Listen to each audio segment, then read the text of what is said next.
வணக்கம். கொன்றை வேந்தன் 14ஆம் நூற்பா. கற்பு எனப்படுவது சொல் திறம்பாமை. பெண்களுக்கு கற்பு எனப்படுவது எது என்றால், கணவன் சொல்லுக்கு மாறாக நடவாமல் இருப்பது. கதையை பார்ப்போமா?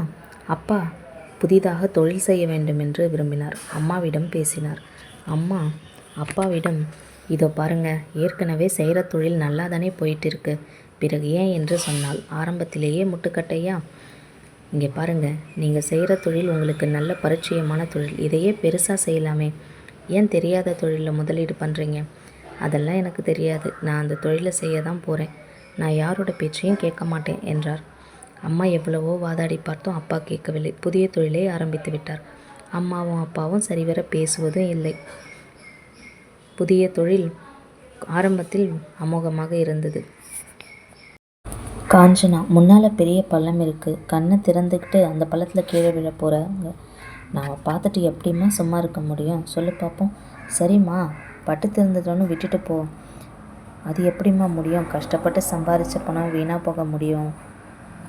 சில மாதங்கள் ஆயின. தொழில் முதலில் லாபம் கொடுத்தாலும் பிறகு சரிய தொடங்கியது.